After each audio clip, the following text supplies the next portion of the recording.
এরকম ঘটনা উল্লেখ করি। আশুতোষ মিত্র, স্বামী সত্যকাম আনন্দ, মায়ের সেবা করেছেন কিছুদিন। তো তিনি কিভাবে দর্শন করেছেন, তার সাথে মায়ের কথোপকথন আছে, মায়ের সাথে কথা হয়েছে। তো কথাটা আমরা পরে বলছি।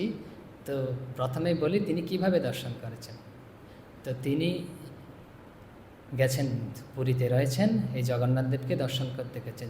যে মন্দির, শ্রীমন্দির বলা হয়, এই শ্রীমন্দিরে তিনি প্রবেশ করেছেন। যারা গেছেন দেখতে পাবেন যে জগন্নাথের বেদি ঢুকলেই প্রথম দিকে অনেক দূরত্বে, অনেক পেরিয়ে নাট মন্দির থেকে ভিতরে জগন্নাথ রয়েছে, দেখা যাচ্ছে, দূর থেকে দেখা যায়।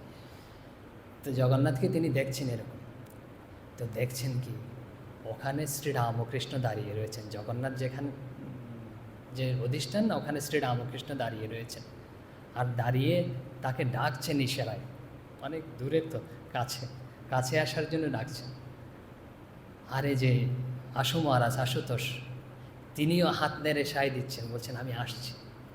তো ওটা যে ওখানে তো ভক্ত, অনেক শত শত ভক্ত রয়েছে, ভক্তরা বুঝতে পেরেছে যে বলছে এই ছেলের দর্শন হয়েছে, সেই দর্শন হয়েছে। এখন একটা হইচই, রোল উঠে গেছে যে জগন্নাথের দর্শন হয়েছে, প্রকৃত দর্শন হয়েছে। তো তার সাথে এই বিষয়টা তিনি মাকে বলছিলেন। আমরা মায়ের সাথে কি কথা হয়েছে তা দেখি। শ্রী শ্রী মা জিজ্ঞেস করছেন এই যে আশু মহারাজকে, বলছে তুমি ঠাকুরকে দেখেছো শ্যামপুকুরে?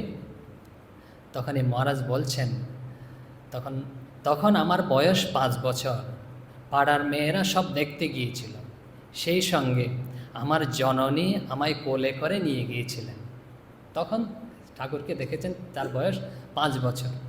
তখন মা আবার জিজ্ঞেস করছে, আরও একবার তাকে দেখেছিলে? তখন মহারাজ বলছেন, হ্যাঁ, সে তো ঠাকুরের দেহত্যাগের অনেক পরে পুরীতে শ্রীমন্দিরে। শ্রী শ্রীমা জিজ্ঞেস বলছেন আবার, আর তুমি হাতছানি দিয়ে তাকে ডেকেছিলে? এরম করে আশু মহারাজ ডেকেছিল। তখন মহারাজ বলছেন, সে তো তিনি ডেকেছিলেন, তাই আমিও তাকে ডেকেছিলুম।